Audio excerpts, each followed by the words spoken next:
A state of shock is not just what happens to us when something bad happens. It's what happens to us when we lose our narrative, when we lose our story, when we become disoriented. What keeps us oriented and alert and out of shock is our history. So a period of crisis like the one we're in is a very good time to think about history, to think about continuities, to think about roots. It's a good time to place ourselves in the longer human story of struggle.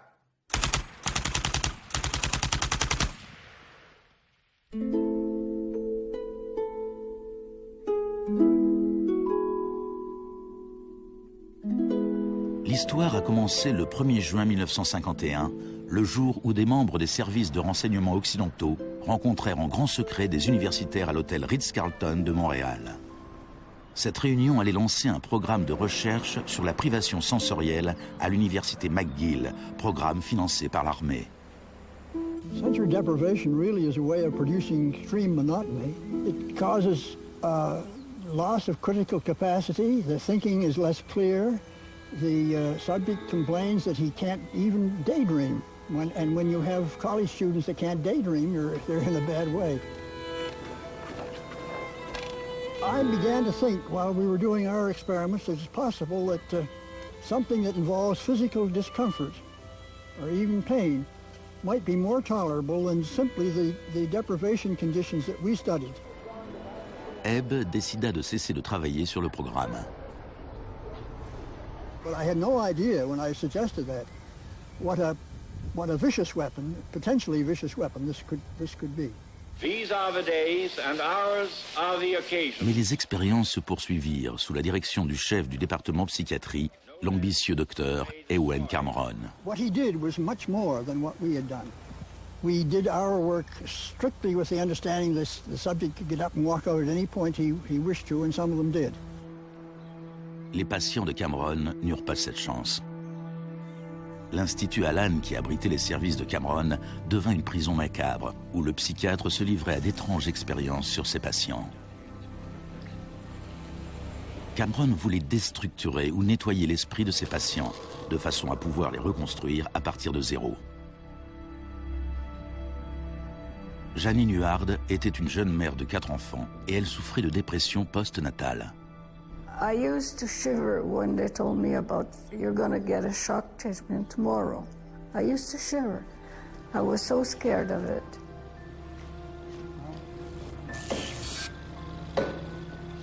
And I would wake up in another room, all mixed up and sad, and it used to make me very sad after.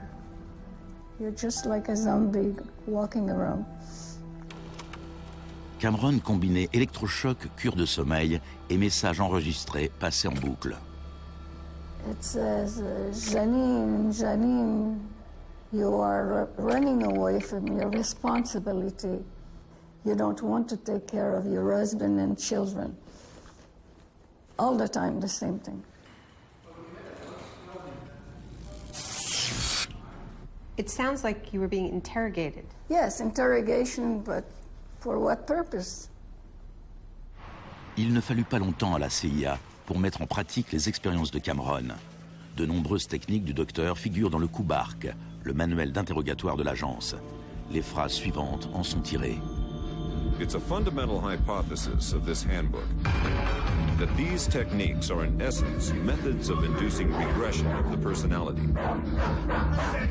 There is an interval, which may be extremely brief, of suspended animation, a kind of psychological shock or paralysis. Experienced interrogators recognize this effect when it appears and know that at this moment the source is far more open to suggestion, far likelier to comply than he was just before he experienced the shock.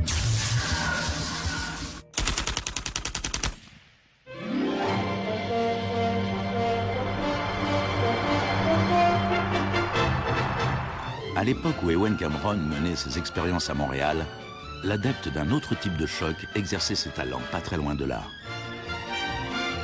Milton Friedman enseignait l'économie à l'université de Chicago. Il croyait qu'une thérapie de choc appliquée à l'économie pousserait la société à accepter une forme plus dérégulée du capitalisme. En octobre 2008, au paroxysme de la plus grave crise financière depuis 1929, Naomi Klein se rendit à l'université de Chicago pour tenir une conférence sur Milton Friedman.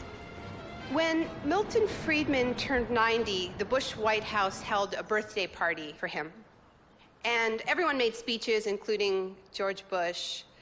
But there was a really good speech that was given by Donald Rumsfeld. My favorite quote in that speech from Rumsfeld is this. He said, "Milton is the embodiment of the truth that ideas have consequences." What I want to argue here is that the economic chaos that we're seeing right now on Wall Street and on Main Street and in Washington stems from many factors, of course, but among them are the ideas of Milton Friedman. Le krach de Wall Street en 1929 entraîna la Grande Dépression des années 30.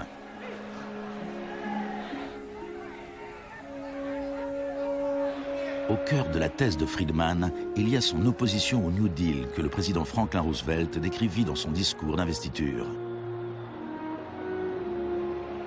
Our greatest primary task is to put people to work.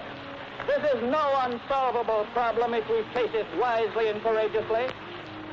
Let me assert my firm belief that the only thing we have to fear is fear itself. Influencé par les idées de John Keynes, Roosevelt lança un vaste programme d'emploi dans les services publics afin de résorber le chômage. Today, depression is a fading memory. Millions of men and women have found employment, and with it confidence and hope. Ce ne fut pas si simple. La dépression dura jusqu'à la Seconde Guerre mondiale, mais après la guerre, le plan Marshall répandit en Europe le modèle keynésien de régulation et d'intervention de l'État.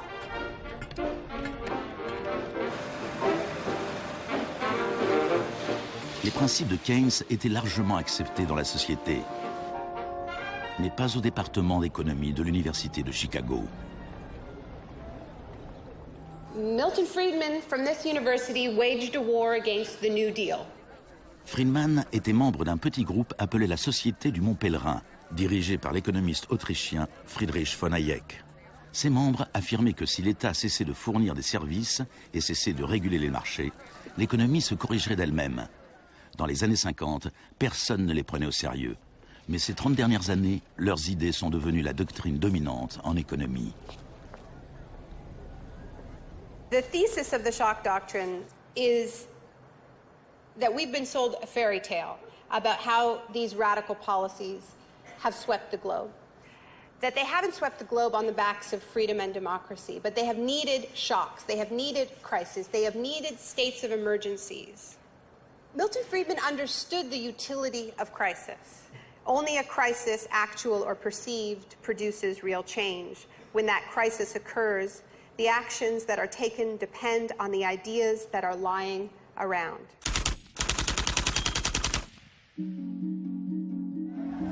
C'est au Chili que les disciples de Friedman apprirent pour la première fois à exploiter un choc ou une crise de grande ampleur. Usually the official storytellers of neoliberalism, the official publicists, don't even mention Chile. They start the story with Thatcher and Reagan because it's much more flattering that way. Dans les années 50 et 60, les politiques progressistes de développement mises en œuvre au Chili étaient un exemple pour tous leurs voisins. L'État investissait dans la santé, l'éducation et l'industrie. Les sociétés américaines commencèrent à s'inquiéter pour leurs investissements. La réaction du département d'État américain fut de financer les études des étudiants chiliens et sud-américains afin qu'ils puissent venir étudier l'économie de marché auprès de Milton Friedman. The University of Chicago had a joint arrangement with the Catholic University of Chile, under which a great many Chilean students came to the University of Chicago, were trained by us and received PhDs. Ces étudiants retournèrent au Chili pour y enseigner. Le département économie de l'Université catholique de Santiago devint une mini-école de Chicago. Arnold Harberger, l'économiste responsable du programme, se décrivait lui-même comme un missionnaire dévoué corps et âme. En 1970, le gouvernement d'unité populaire de Salvador Allende remporta les élections en présentant un programme de nationalisation de larges secteurs de l'économie. la compagnie de téléphone chilienne appartenait en majorité à une compagnie américaine, ITT, qui fut à la pointe du combat pour empêcher l'élection d'Allende. ITT avait le soutien de Richard Nixon à la Maison-Blanche. I was not there, but I can tell you what we now know to be a fact. He ordered the CIA to prevent Allende from assuming the presidency. And indeed, they tried to get me to lean on the Chilean military right after Allende was elected. Malgré tous les efforts de la CIA, Allende fut officiellement déclaré président.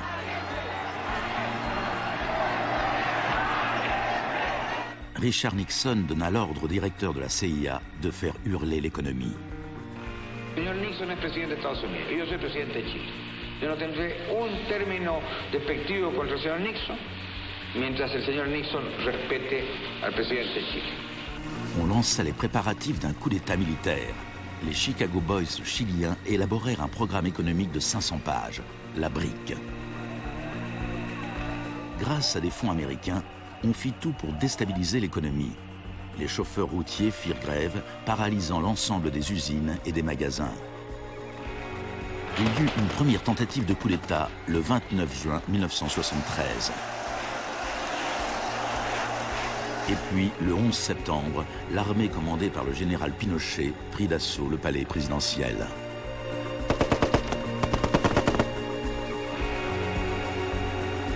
Cela faisait 41 ans que le Chili vivait dans une démocratie pacifique, quand elle fut brutalement renversée par la violence.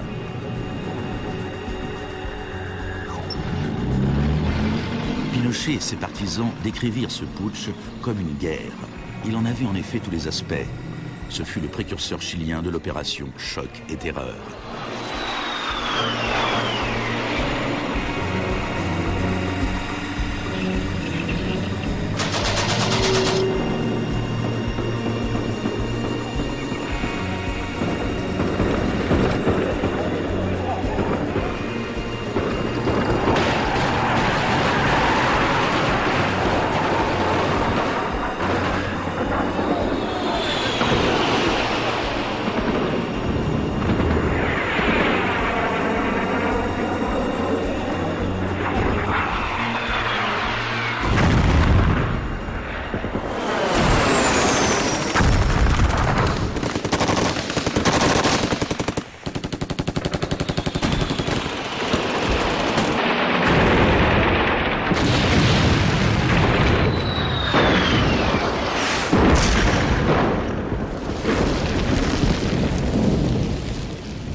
Fuerzas Armadas y de Orden, solo bajo la inspiración patriótica de sacar al país del caos que en forma aguda lo estaba precipitando el gobierno marxista de Salvador Allende.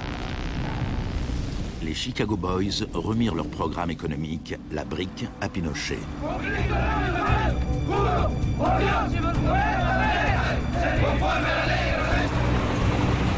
Dans les jours qui suivirent, plus de 13 000 opposants furent arrêtés et emprisonnés.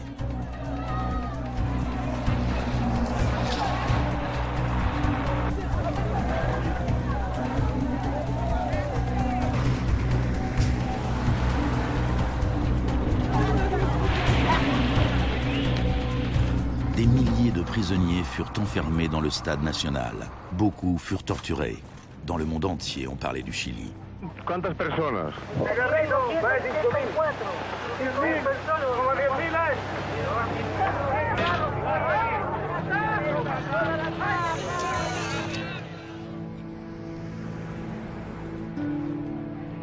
Début novembre, 5000 prisonniers furent relâchés. Les 900 hommes qu'ils laissaient derrière eux furent transférés dans d'autres centres de détention.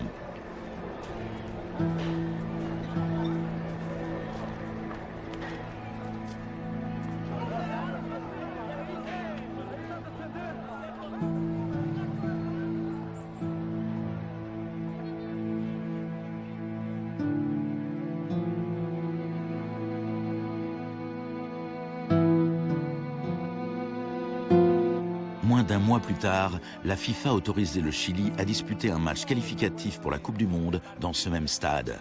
Leur adversaire, l'Union soviétique, refusa d'y jouer.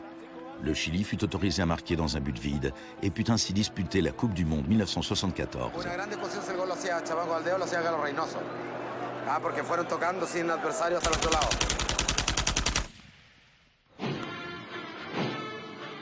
Pinochet imposa à une population sous le choc la politique recommandée par les Chicago Boys.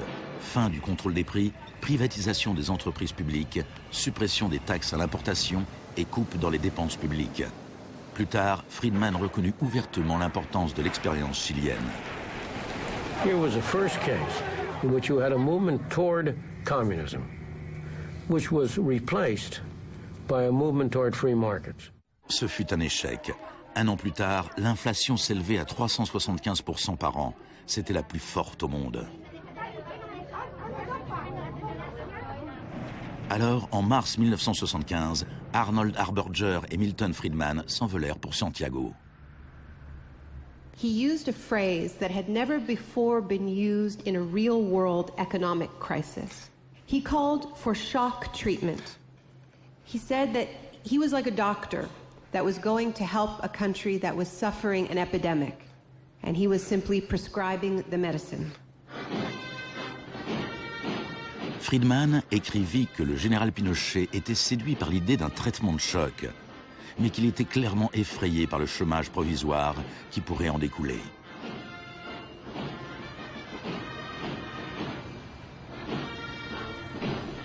Il devint rapidement évident que la politique économique de Friedman bénéficiait aux riches au détriment des pauvres.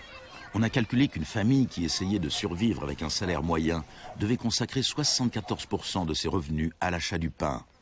Les tickets de bus ou le lait étaient devenus un luxe. Pinochet supprima la distribution gratuite de lait à l'école, une mesure qui fit écho à la politique controversée d'une jeune ministre de l'Éducation en Grande-Bretagne, qui devint plus tard son amie.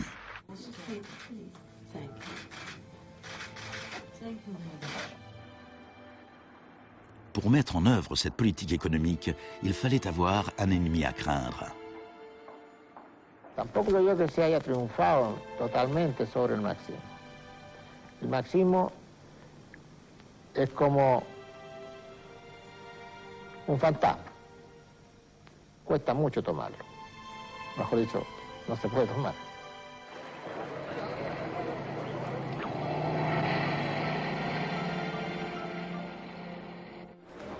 Friedman et Harberger soutenaient que l'économie de marché était inséparable de la liberté et de la démocratie. Mais au Chili, où leurs idées étaient mises en application dans le contexte d'une dictature militaire, c'est le contraire qui était vrai. De nombreux Sud-Américains établirent un lien direct entre les chocs économiques qui appauvissaient des millions de gens et l'épidémie de torture infligée à ceux qui croyaient en une société différente. L'un d'entre eux était Orlando Letelier. Letelier avait été l'ambassadeur d'Allende à Washington. Il passa une année entière dans les prisons de Pinochet avant d'être exilé aux États-Unis.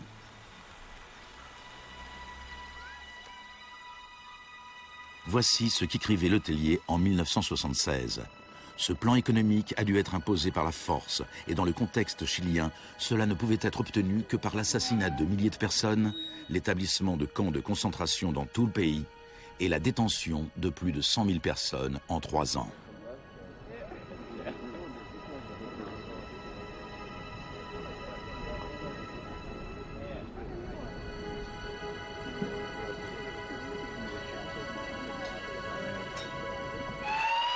Moins d'un mois plus tard, Letelier fut tué dans un attentat à la bombe. Good evening. A powerful bomb today tore through a car as it was driving along Washington's usually quiet Embassy Row. The Chilean was Orlando Letelier, who also had been foreign minister during the last months of the late Salvador Allende's Marxist regime. Richard Roth reports. Un membre de la police secrète de Pinochet, Michael Townley, était derrière l'attentat. Il était entré aux États-Unis grâce à un faux passeport avec l'accord de la CIA. Michael, buenas noches. Buenas noches, Pablo. La opinión del Poder Judicial chileno, ¿hay confianza en él? Mire, yo confío plenamente en la justicia chilena como patriota y luchador antimarxista y juntista por sobre todas las cosas. Malgré sa confiance, Thornley fut extradé aux États-Unis et condamné pour le meurtre de Letellier. Au Chili, la dictature militaire de Pinochet dura 17 ans. Et pourtant, Harberger refusait toujours de voir la réalité. You cannot have a repressive government for long within a genuinely free economic system. L'année même où Orlando Letellier fut assassiné, Milton Friedman reçut le prix Nobel d'économie. You know, you people have such a distorted idea of what went on. Let me tell you some facts. Number one, I was offered 2 honorary degrees by universities in Chile before I went down. I refused to take them because those universities were being supported in part by public funds, and I did not want to appear in any way to provide any support to the political system in Chile. I'm not a representative of Chile. I'm not an advisor to Chile. I have no commitments to the government of Chile.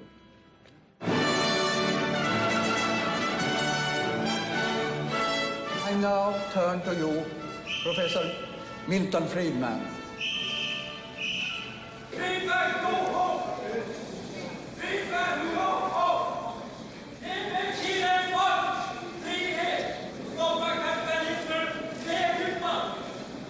I am very sorry for this incident. It could have been worse.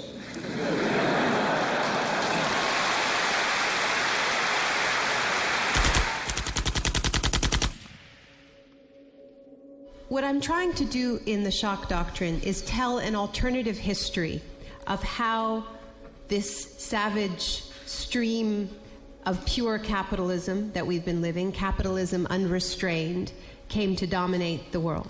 Le Chili n'était pas le seul pays d'Amérique latine qui suivait la politique préconisée par l'école de Chicago. Les disciples de Friedman tenaient des postes clés au Brésil et ils conseillaient le gouvernement uruguayen. Le 24 mars 1976, un putsch militaire renversa le gouvernement d'Isabel Perón en Argentine. Une junte de 3 généraux dirigée par le général Videla prit le contrôle du pays. Les Chicago Boys décrochèrent des postes économiques très importants au sein du gouvernement militaire. Ils profitèrent de l'occasion pour effectuer des changements majeurs dans la vie économique et sociale. Moins d'1 an après le coup d'État, les salaires avaient perdu 40% de leur valeur. Les usines fermaient. La pauvreté se multipliait. Comme au Chili, il a fallu terroriser la population pour lui faire accepter ces mesures économiques. Videla avait appris de Pinochet. Il adopta la tactique des disparitions. Mélange de terreur publique et privée, ces disparitions étaient souvent exécutées en plein jour, mais elles pouvaient toujours être niées.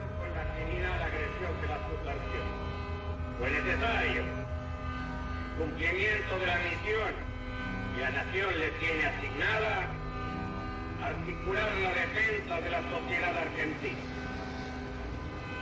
Las reglas de esta guerra no convencional, que no buscamos ni provocamos, son distintas. De nombreuses techniques utilisées par les militaires chiliens et argentins leur avaient été enseignées à l'École des Amériques, dirigée par les États-Unis. Torture techniques taught, from rape to derobing to torture with pointed objects, breaking of extremities, poking eyes out, branding. In Latin America, there are various regimes which at the moment are abusing human rights. Political murder, torture, deportations, imprisonment without trial, using the techniques they may have learned in this establishment. You may be right. If you can say that the skills which we've taught here have been applied, I can't deny that. The use of torture of a known enemy soldier to gain some kind of military advantage, I think is justifiable and smart. To go beyond that, to use torture techniques merely to intimidate people is completely wrong, unethical and immoral. Mais en Argentine et au Chili, ces techniques de torture ne furent pas utilisées seulement sur des soldats ou sur des terroristes, mais sur des étudiants, des syndicalistes. et sur tous ceux qui s'opposaient à la politique économique ultralibérale du régime.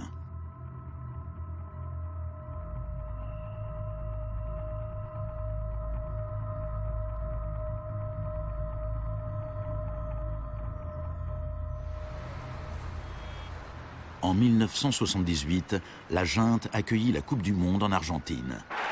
La finale se joua dans un stade situé à 1 kilomètre à peine du plus grand centre de détention du pays, où des milliers de prisonniers étaient torturés.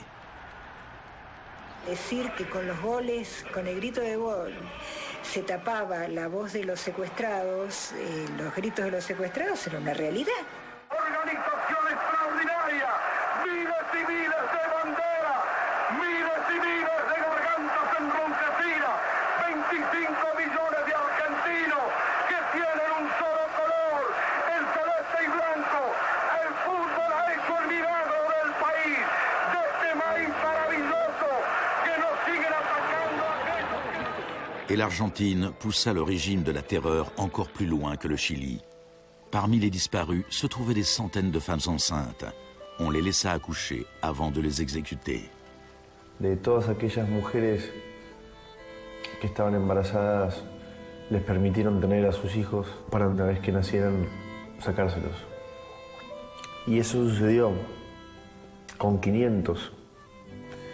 Yo soy uno de esos 500. Ces enfants, qui pour beaucoup d'entre eux furent élevés par des familles liées à l'armée, rappelaient clairement le projet de la junte qui visait à reconstruire la société tout entière.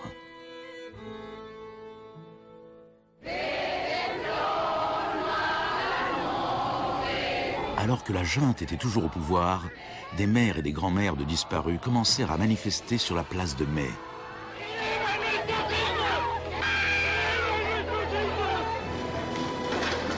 Elles se firent détectives et se lancèrent à la recherche des enfants disparus. Après l'effondrement de la junte, certains enfants furent retrouvés et rendus à leur famille. Parfois, on trouvait leurs restes. La plupart du temps, on ne retrouvait rien.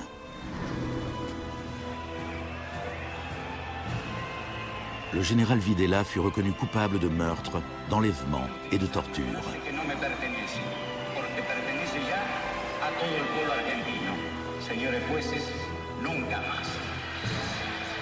Il fut condamné à la prison à perpétuité.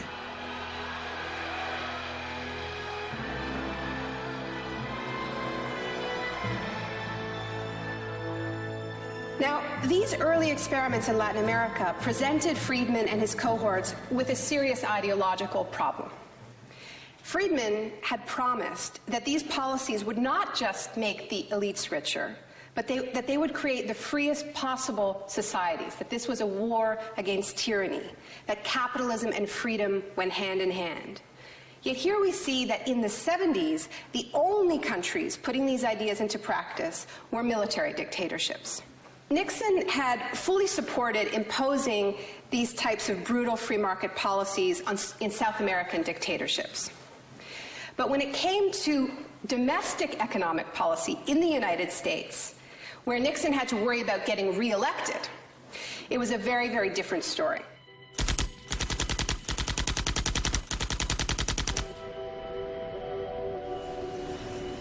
Friedman entretenait d'excellentes relations avec Nixon. Plusieurs de ses collègues et disciples de l'école de Chicago avaient été recrutés pour travailler au sein du gouvernement. Donald Rumsfeld était l'un d'entre eux.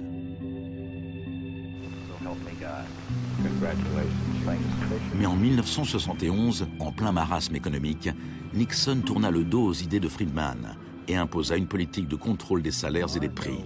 Rumsfeld fut chargé de l'appliquer. I have for long been opposed to the wage and price control. I believe it involves government intervention with the freedom of individuals. I think it's intolerable. Cette politique keynésienne fut un succès et Nixon fut réélu pour un second mandat à une écrasante majorité. C'était un camouflet pour Friedman. Puis, en 1979, Margaret Thatcher fut élue Premier ministre du Royaume-Uni. Son gourou intellectuel était l'ancien mentor de Milton Friedman, Friedrich von Hayek. Et à peine un an plus tard, Ronald Reagan était élu président des États-Unis.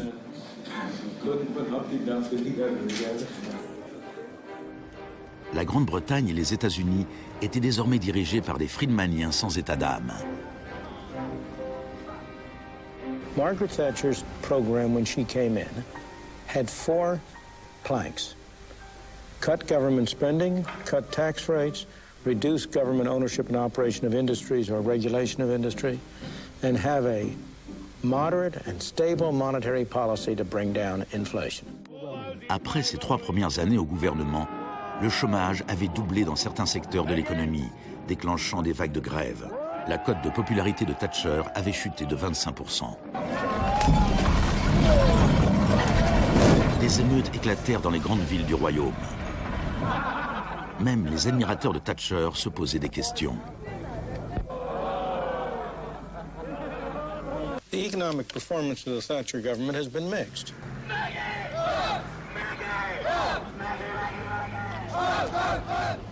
To those waiting with bated breath for that favorite media catchphrase, the U-turn, I have only one thing to say. U-turn if you want to.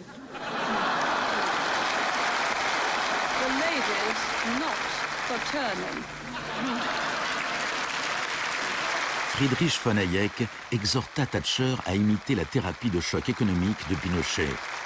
Thatcher répondit « En Grande-Bretagne, vu nos institutions démocratiques et la nécessité d'un fort consensus, certaines des mesures adoptées au Chili sont tout à fait inacceptables. »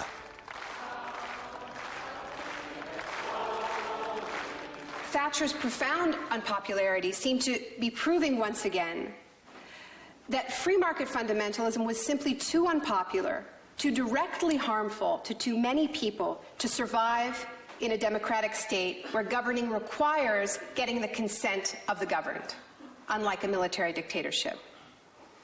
What pulled Thatcher back from the abyss and ultimately saved the project was a crisis.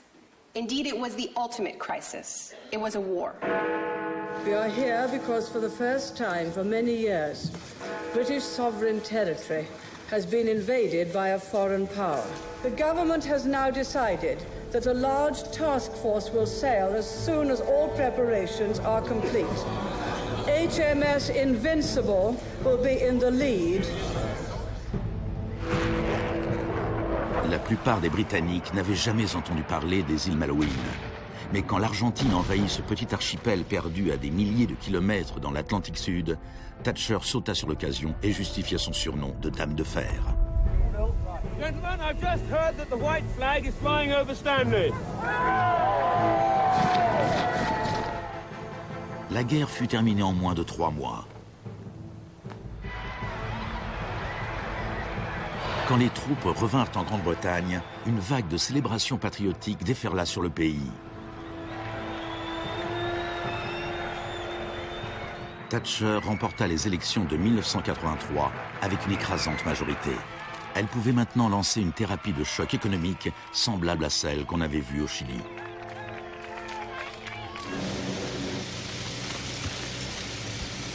L'Union nationale des mineurs était alors le plus puissant syndicat britannique. Quand l'Office national du charbon décida de fermer des puits, les mineurs ripostèrent par la grève.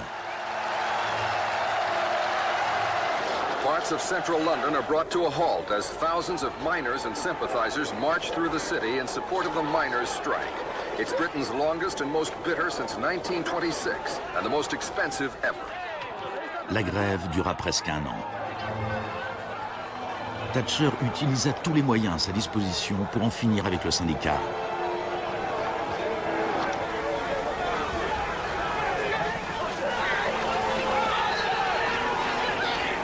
Les mineurs finirent par perdre la bataille.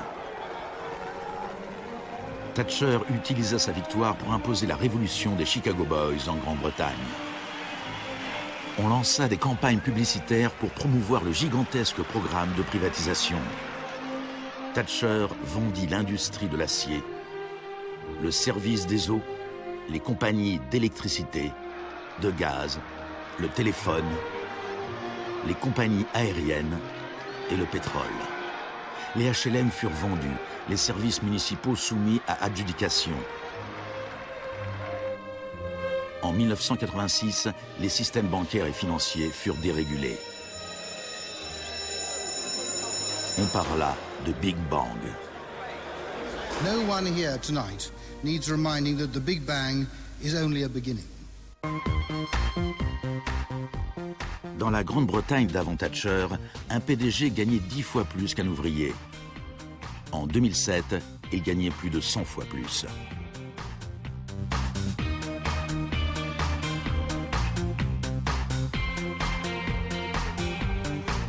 Aux États-Unis avant Reagan, un PDG gagnait 43 fois plus qu'un salarié moyen. En 2005, il gagnait plus de 400 fois plus que ce même salarié. Friedman reconnut ouvertement l'importance de Thatcher et Reagan dans la propagation des idées de l'école de Chicago à travers le monde. The coincidence of Thatcher and Reagan having been in office at the same time was enormously important for the public acceptance worldwide of a different approach to economic and monetary policy.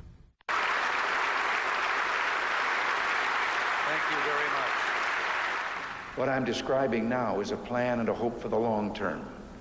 The march of freedom and democracy, which will leave Marxism, Leninism on the ash heap of history as it has left other tyrannies which stifle the freedom and muzzle the self-expression of the people.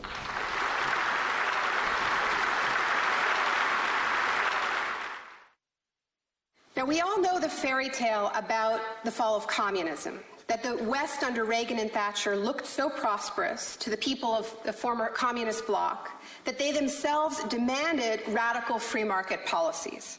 Now, this really is a fairy tale. It is true that people who had been living under authoritarian communism genuinely wanted democracy. And it's also true that people wanted to be able to go out and buy blue jeans and have Big Macs. That is true. But that does not mean that they wanted the kind of Wild West capitalism of oligarchs gone mad and no social protections that so many Eastern Bloc countries actually ended up with and suffer under to this day.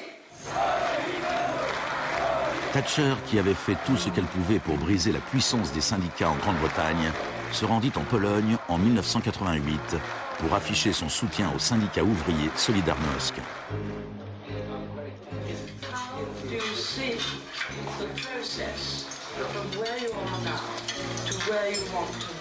En Pologne, les grèves amenèrent Solidarnosc à participer aux élections générales de juin 1989. Une vague de manifestations s'ensuivit à travers toute l'Europe de l'Est.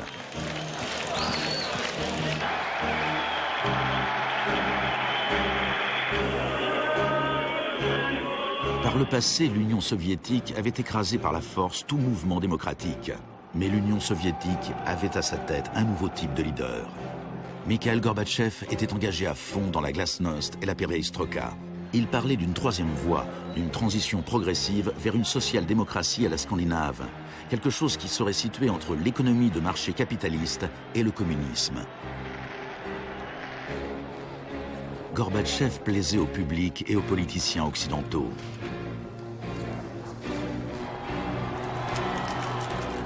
He's a bold, a determined and courageous leader.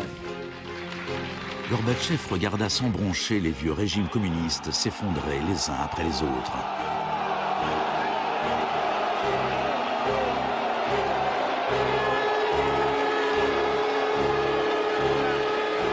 À la fin de l'année, le plus célèbre symbole de la division de l'Europe s'écroulait.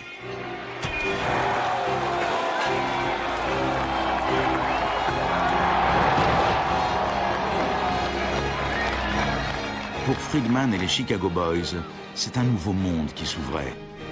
En Union soviétique, Gorbatchev espérait pouvoir réformer l'économie en douceur. En 1991, il fut invité à la réunion du G7 à Londres. Il en attendait un soutien financier pour ses lentes réformes économiques. Mais on lui répondit qu'à moins de se lancer dans une thérapie de choc radical, il ne recevrait aucune aide. Le mois suivant, une tentative de coup d'État dirigée contre Gorbatchev éclata à Moscou. Les tenants de la ligne dure au sein du Parti communiste firent arrêter Gorbatchev dans sa maison de vacances en Crimée. Les tanks encerclèrent la Maison Blanche, le Parlement russe.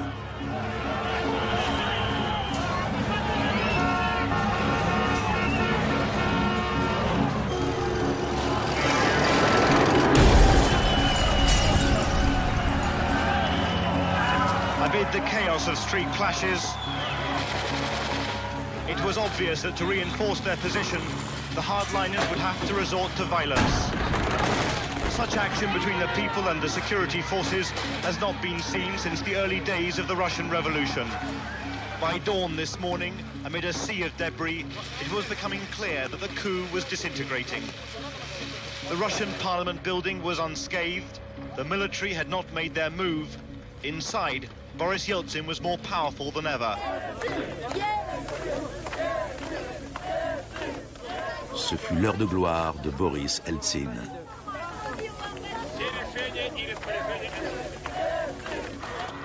Gorbatchev fut libéré et revint à Moscou, mais son pouvoir était très affaibli. Я выражаю признательность за принципиальную позицию россиянам, президенту России Борису Николаевичу Ельцину. En décembre 1991, l'Union soviétique fut officiellement dissoute. Ce fut un choc immense pour le peuple russe. Eltsine avait désormais la haute main sur l'économie au sein de la Fédération russe. L'économie de marché fit son apparition dans le pays. Ce fut le chaos. L'adoption par la Russie des principes de l'école de Chicago marqua une nouvelle étape dans la croisade du marché libre. Il y avait encore tout le choc, mais aucune thérapie.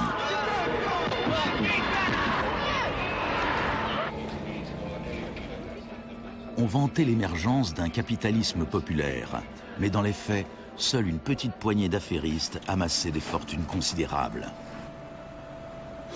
Les entreprises publiques furent bradées à des prix ridiculement bas. La presse russe surnomma les conseillers d'Eltsine les Chicago Boys.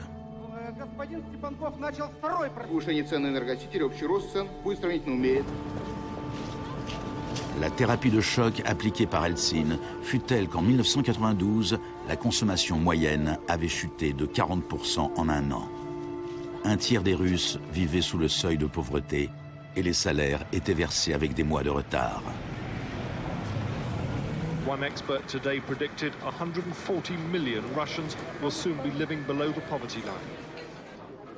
La corruption sévissait partout. Le crime organisé explosa. Moscou était devenu le nouveau Far West.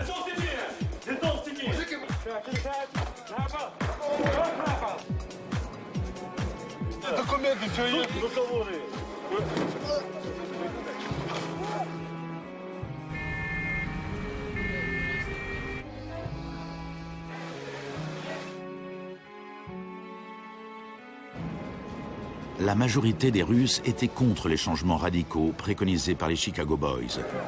En mars 1993, le Parlement prit une décision cruciale. Il abrogea les pouvoirs spéciaux qu'il avait accordés à Eltsine. Eltsine décréta l'état d'urgence. Mais la Cour constitutionnelle déclara sa décision illégale.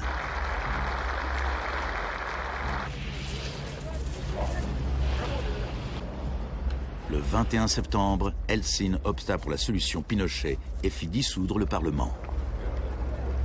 Сегодняшнего дня прерывается осуществление законодательной, распорядительной и контрольной функций съезда народных депутатов. L'Occident pesa de tout son poids du côté d'Eltsine. We feel that Boris Yeltsin is the best hope for democracy in Russia.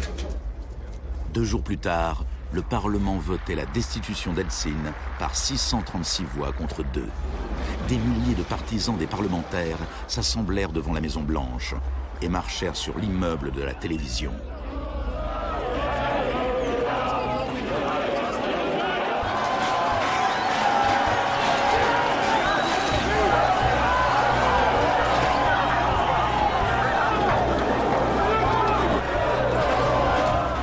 Les partisans du Parlement semblaient l'emporter.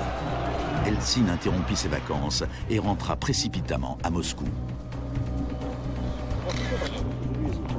Cette nuit-là, les troupes d'Eltsine reprirent l'initiative et une centaine de manifestants furent tués.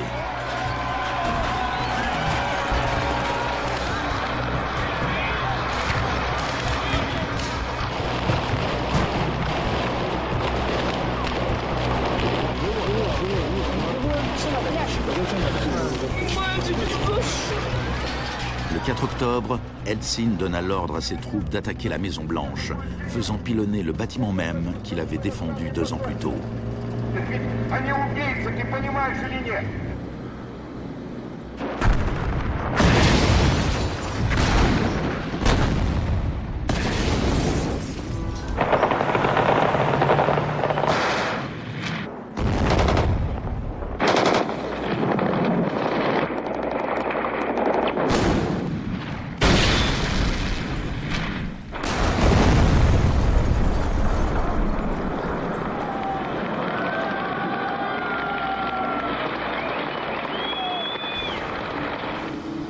Warren Christopher, le secrétaire d'État américain, déclara « Les États-Unis ne soutiennent pas de gaieté de cœur la dissolution du Parlement, mais les circonstances sont exceptionnelles. »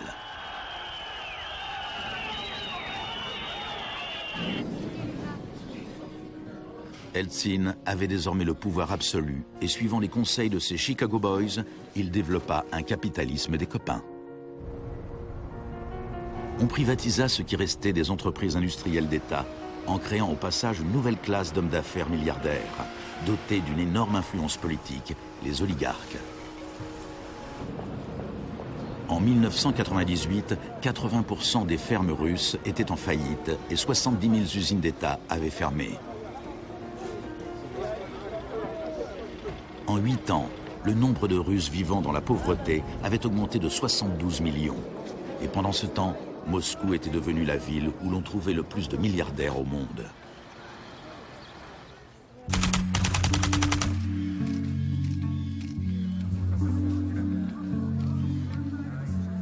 Good afternoon. Thank you for coming. Today it is my honor to announce that I'm submitting the name of Donald Rumsfeld to be Secretary of Defense. I look forward to serving our country again. Rumsfeld avait déjà été secrétaire d'État à la Défense sous Gerald Ford, quand l'ennemi que l'on était censé craindre s'appelait l'Union soviétique. I'm not saying with certainty that the Russians are coming. I'm saying the trends are here. I'm not saying the Russians are 10 feet tall. I'm saying they used to be 5'3". They're now 5'9.5", and they're growing. Désormais, il y avait un nouvel ennemi plus proche. Dans un discours tenu le 10 septembre 2001, Rumsfeld annonça son intention de privatiser une grande partie de l'armée américaine. Milton Friedman aurait été fier de lui. Rumsfeld déclara: « Le sujet aujourd'hui, c'est un adversaire qui pose une menace sérieuse pour la sécurité des États-Unis d'Amérique. Cet adversaire est l'un des derniers bastions de la planification. Il gouverne en imposant des plans quinquennaux. Cet adversaire vous rappelle peut-être l'ex-URSS, mais cet ennemi-là a disparu. Cet adversaire est plus proche de nous. C'est la bureaucratie du Pentagone. Aujourd'hui, nous déclarons la guerre à la bureaucratie. » Le lendemain, le vol 77 d'American Airlines s'écrasait sur le Pentagone, causant la mort de 184 personnes.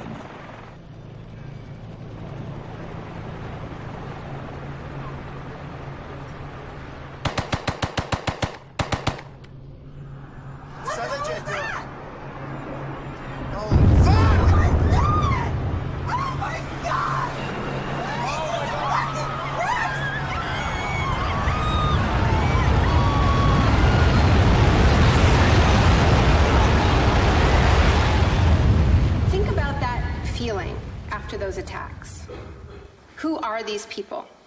Where did they come from? Why do they hate us? There was a total loss of collective narrative. We were not living in the world that we thought we lived in. And we kept hearing from our political leaders that everything we thought we understood before the attacks no longer applied. There was a new phrase, pre-9/11 thinking. And what happened in that moment is that suddenly news stories sort of magically appeared. That we were in a clash of civilizations. That's the world that we suddenly lived in. That there was an axis of evil, and that we were fighting a war against terror. Cette guerre abstraite et ingagnable a eu d'énormes retombées économiques. Avant 2001, la sécurité intérieure n'avait rien d'une industrie. Aujourd'hui, elle brasse plus d'argent que toute l'industrie du cinéma et de la musique. Entre le 11 septembre 2001 et l'année 2006, le département de la sécurité intérieure a offert 130 milliards de dollars de contrats aux entreprises privées. C'est le complexe du capitalisme du désastre, une nouvelle économie bâtie sur la peur. This will be a monumental struggle of good versus evil.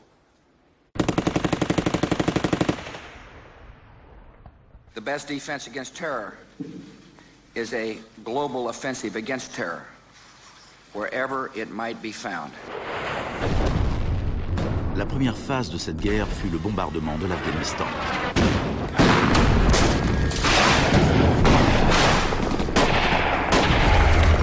Le gouvernement des talibans fut rapidement renversé. La gestion de l'après-guerre fut plus compliquée. Our fight against terrorism began in Afghanistan, but it will not end there. We're primarily looking at detainees that we can use. We're collecting intelligence.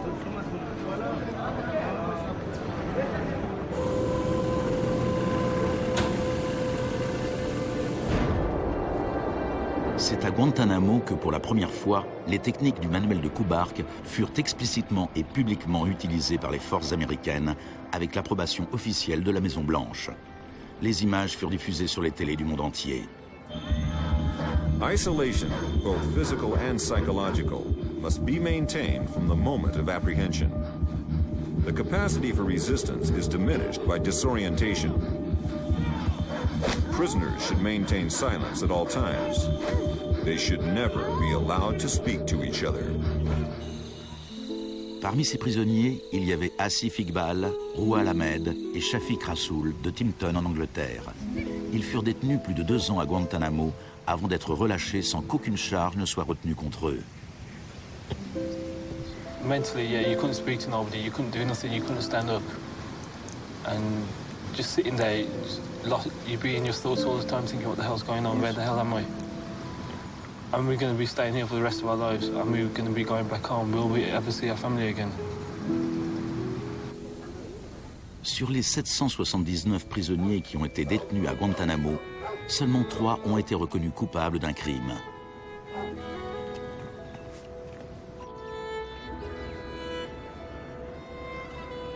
Well, the only thing I know for certain is that these are bad people. It was a message to the whole world. And the message was clear. It was, this is what happens to you if you get in our way. The war on terror is not about one man, and it is not about one country. De nombreuses raisons furent avancées pour justifier l'invasion de l'Irak. Mais si les États-Unis avaient vraiment voulu attaquer un pays où se cachaient sans doute les chefs d'Al-Qaïda, un pays qui possédait l'arme nucléaire et qui vendait cette technologie nucléaire à d'autres pays, alors c'est le Pakistan qui aurait dû être visé. Le Pakistan entretenait des relations étroites avec les talibans et il était dirigé par un dictateur militaire.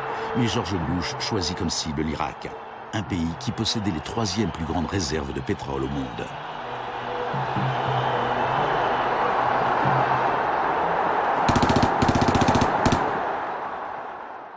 Now, about the Defense Department's war plan. It is not like that for the Gulf War. It's more along the lines of the Panama invasion of 1989.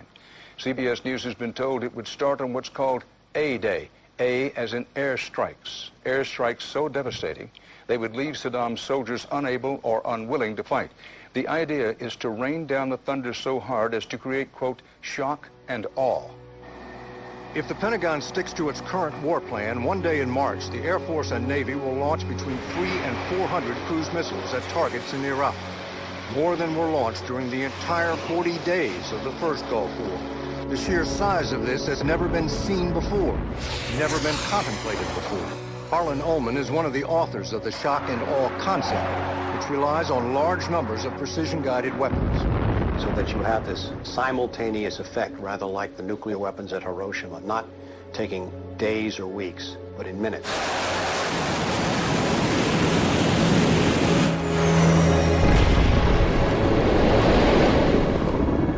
You also take the city down. By that I mean you get rid of their power, their water, and you begin this relentless campaign to wear them down so that 2, 3, 4, 5 days they are physically, emotionally, and psychologically exhausted. Last night, a square mile in central Baghdad seemed like hell on earth. Pendant la première vague des bombardements, les habitants de Bagdad subirent une version de la privation sensorielle décrite dans le manuel de Kubark. Dans le chaos qui suivit le renversement de Saddam Hussein, les États-Unis ne firent pas grand-chose pour faire cesser le pillage. Certains responsables américains pensaient même que cela leur facilitait le travail pour démanteler l'État irakien. John Agresto, chargé de la reconstruction des universités, déclara qu'il voyait le pillage des écoles comme une bonne occasion de tout reprendre à zéro. En réalité, avant les sanctions, l'Irak avait le meilleur système éducatif de la région. 89% des Irakiens étaient alphabétisés. Par comparaison au Nouveau-Mexique d'où venait John Agresto, 46% de la population était techniquement illettrée. In Iraq, you had three distinct forms of shock that were all working together and reinforcing each other. You had the shock of the war, which was immediately followed by economic shock therapy imposed under Paul Bremer. And as resistance to that economic transformation, that very rapid economic shock grew, you had the shock of enforcement, including torture. Three different kinds of shock.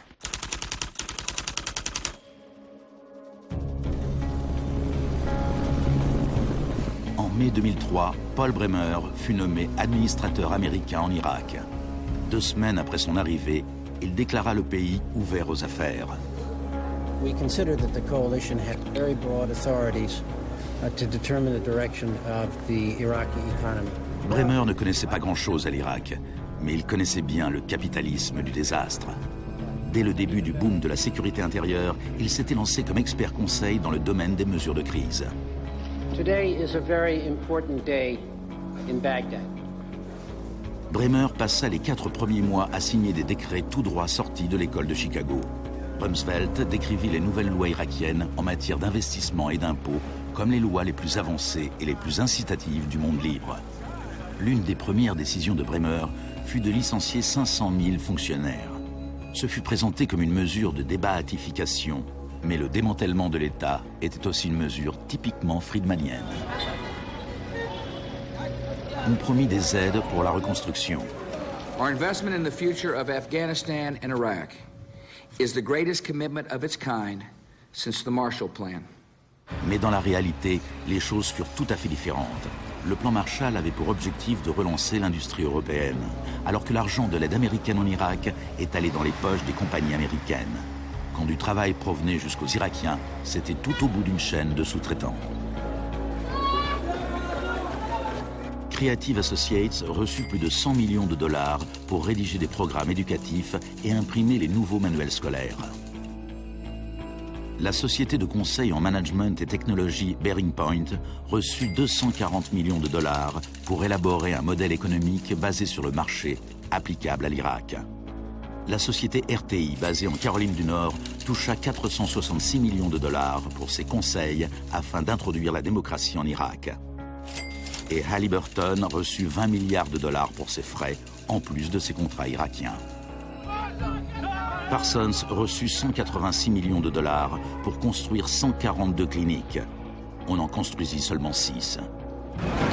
La fourniture d'eau et d'électricité ne s'améliorera pratiquement pas, malgré les milliards dépensés pendant les 4 premières années. We're going to succeed here, and when we succeed here, we will have done something important, not just for 25 million Iraqis. We will have done something that serves Western interests in this whole region. Même la nouvelle monnaie irakienne était imprimée à l'étranger. Let me show you an example of these notes. Les Américains allèrent jusqu'à payer des entreprises privées pour qu'elles contrôlent le travail des entreprises privées qui avaient obtenu des contrats.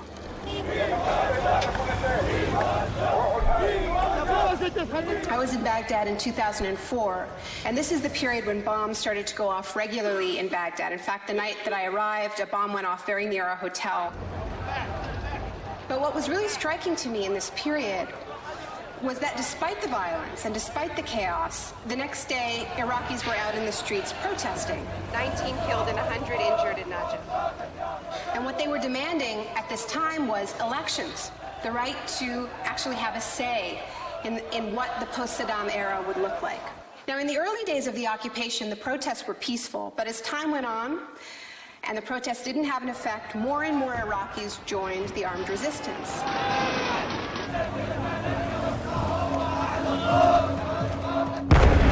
La violence devint le lot quotidien.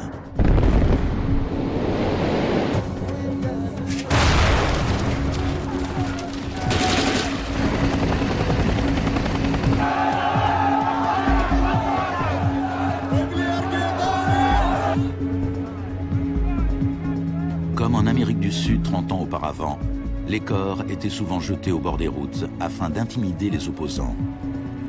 Voilà les disparus d'Irak.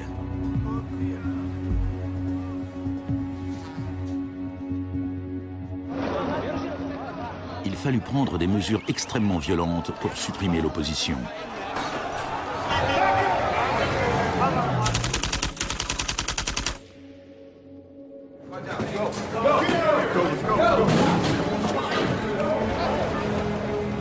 Pendant les 3 premières années et demie d'occupation, 61 500 Irakiens furent arrêtés. Au printemps 2007, 19 000 étaient encore emprisonnés. En prison, ils subirent des interrogatoires dont les techniques remontaient à celles que la CIA avait mises au point à la suite des expériences du docteur Cameron dans les années 50.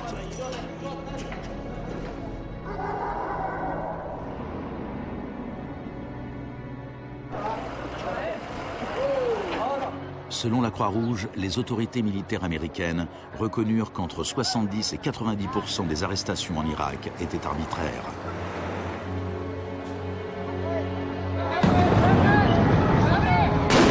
Le chaos irakien ressemble bien à un échec pour la thérapie de choc.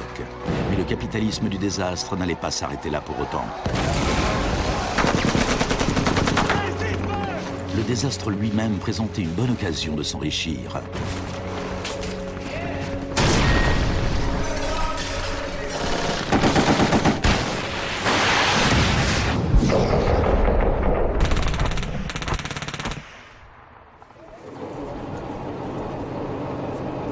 Les dépenses militaires américaines ont pratiquement doublé depuis 2001. Elles frôlent maintenant les 700 milliards de dollars par an. Déjà en 1961, le président Eisenhower, qui était pourtant tout sauf un homme de gauche, soulignait les dangers d'un appareil militaire trop puissant. Now this conjunction of an immense military establishment and a large arms industry is new in the American experience. We must guard against the acquisition of unwarranted influence, whether sought or unsought, by the military-industrial complex. We must never let the weight of this combination endanger our liberties or democratic processes. Il n'y a jamais eu dans l'histoire récente de guerre aussi privatisée que cette guerre en Irak. La zone verte de Bagdad est une version extrême de ce qui se passe ailleurs sur la planète. On a là un monde privatisé qui vit en sécurité, protégé du chaos extérieur.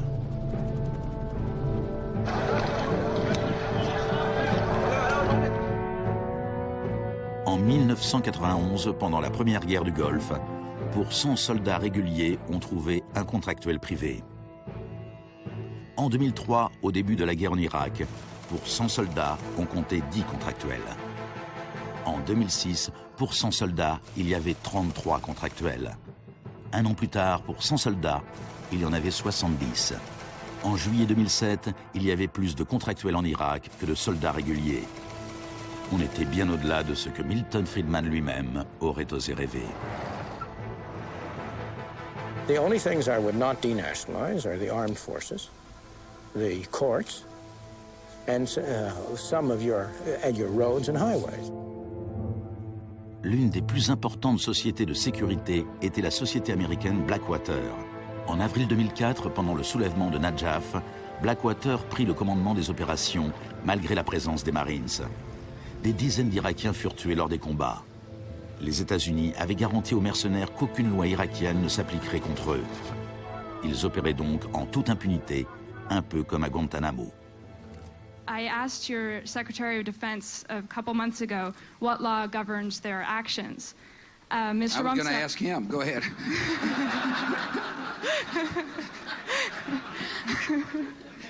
Help. Well, I was so... De même que la thérapie de choc de Cameron laissait ses patients perdus et brisés, les multiples chocs infligés à l'Irak ont réduit le pays à un violent chaos sectaire, sans foi ni loi.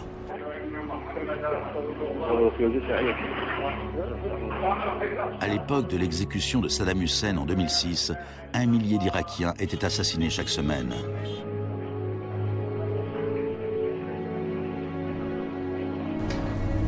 En avril 2007, le Haut Commissariat des Nations Unies pour les réfugiés estimait à 4 millions le nombre de personnes qui avaient dû quitter leur maison.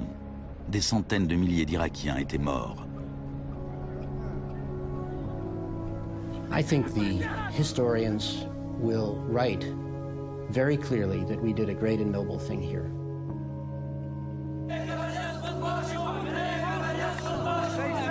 المسيرة بحد ذاتها هي ضد الإرهاب، ضد الإرهاب الأمريكي، لأن الأمريكان يقتلون النساء ويعتقلون النساء ويقتلون الأطفال ويهينون الشيوخ ويقتلون الشباب. أمريكا بحد ذاتها هي الإرهاب.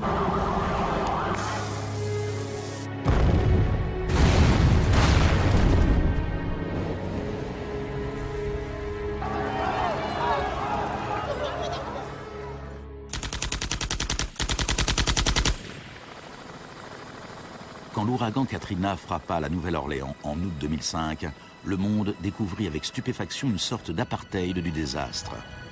Les habitants les plus fortunés quittèrent la ville, tandis que des dizaines de milliers de gens vulnérables restaient coincés sans recevoir quasiment aucun secours de l'État. I went to New Orleans while the city was still underwater.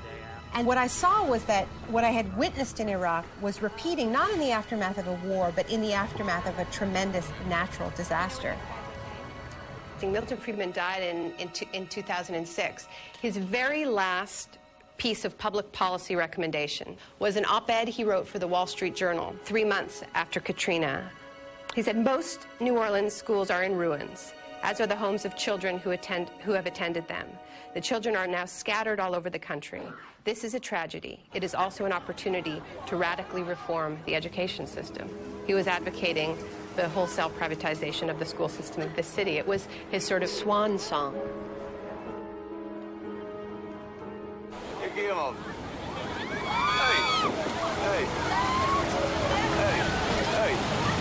I'd witnessed a similar process in Sri Lanka in the aftermath of the 2004 tsunami. People who lived on the beaches for generations were prevented from returning so that the land could be privatized and sold off to luxury hotels.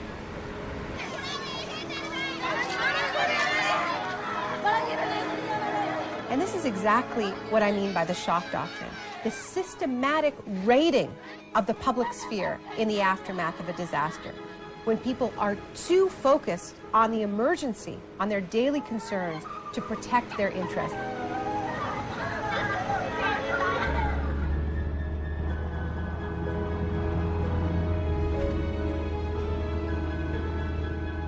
Le premier acte de résistance consisterait peut-être à refuser qu'on efface notre mémoire collective. En 2008, Naomi Klein se rendit à la Villa Grimaldi avec Isabelle Morel, la veuve d'Orlando Letelier. La Villa Grimaldi est un témoignage de la barbarie du régime de Pinochet et de sa défaite finale. Villa Grimaldi fue el principal centro de tortura mientras se buscaba implementar la política de shock económico. Esta es la que tú señalas en el libro como las casas de uno por uno donde estaban los detenidos en Villa Grimaldi. It's not that I loved Pinochet, but I think that he was our teacher in many things. We learned about evil.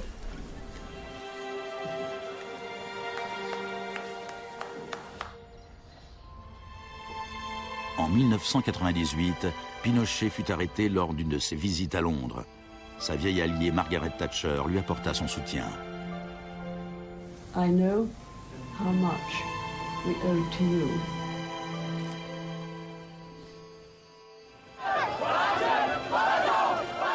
Il a fallu 30 ans pour que l'expérience économique inaugurée par Pinochet se fraie un chemin de l'autre côté du globe, jusqu'en Irak. Mais les similitudes entre passé et présent sont saisissantes.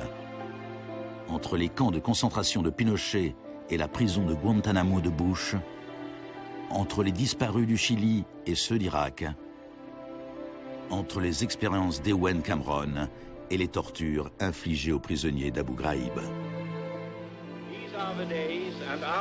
He erased all the past. That's why he gave electroshocks. All the past from the patient, and he would implant some new ideas.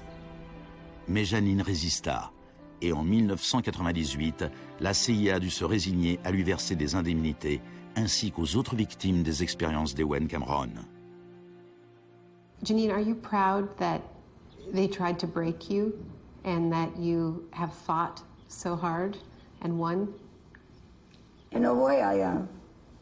In a way, I am. Because I must have some willpower seeds in me. It is very, very hard to fight a government. People would tell me, Janine, you don't fight a government. What's the matter with you? They're too big. But I had faith that we would win.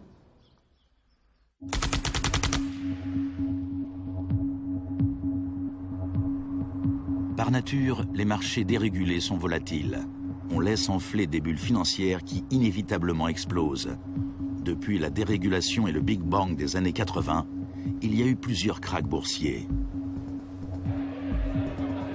En 1987, il y eut le lundi noir. Les marchés dégringolèrent. Ce fut la plus forte chute de l'histoire du marché financier sur une seule journée. En 1992, il y eut le mercredi noir, le jour où les spéculateurs firent fortune en misant contre la livre sterling. En 1997, la contagion atteignit l'Asie. En un an, 600 milliards de dollars disparurent en fumée sur les places boursières.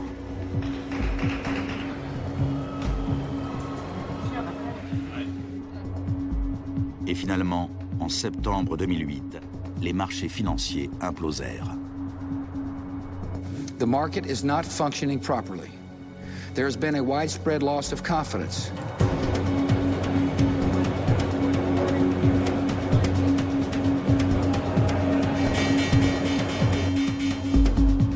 Le 14 septembre, Lehman Brothers se déclara officiellement en faillite.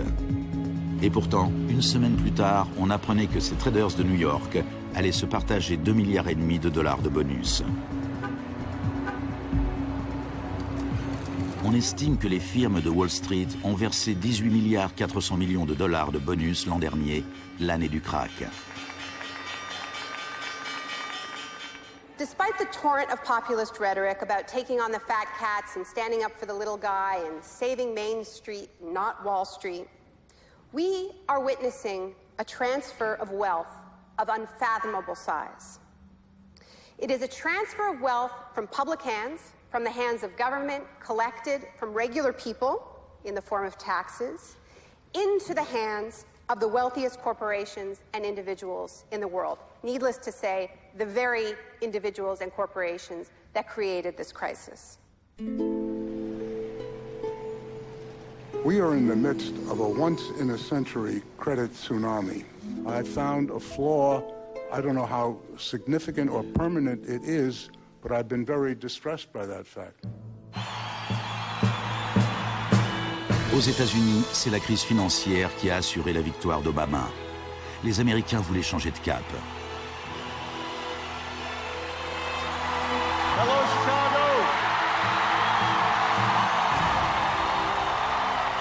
This crisis is clearly understood by almost everyone as being the direct result of this particular ideology of deregulation and privatization.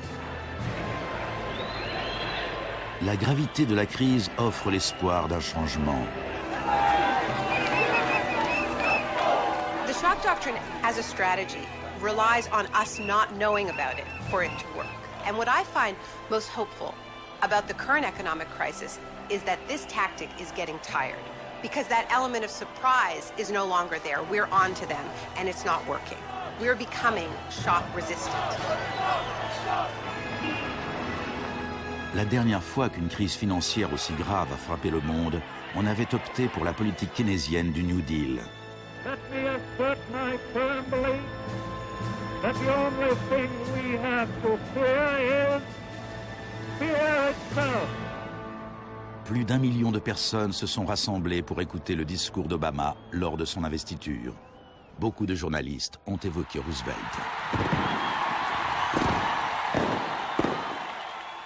Now, there's been a lot of talk recently about comparing Obama to Franklin Delano Roosevelt. So I want to talk a little bit about FDR, because there's a great FDR story, and it could be an apocryphal one, about when he would be visited by some progressive organization or a union, and they would be proposing some new progressive policy that they wanted to be part of the New Deal. And he would hear them out, and he would listen to them, and then at the end he would say, now go out there and make me do it. And they did. In 1937, which was a pivotal year for the New Deal, do you know how many strikes there were in this country? 4,740 strikes, lasting an average of 20 days. Do you know how many strikes there were in 2007? 21. Now, the other reason to remember this history of struggle is that it tells us something very important, something that we need to remember at this moment when so much is at stake. It teaches us that if we want responses to this economic crisis that leave us with a world that is healthier, that is more just, that is more peaceful, we are going to have to go out there and make them do it. Thank you.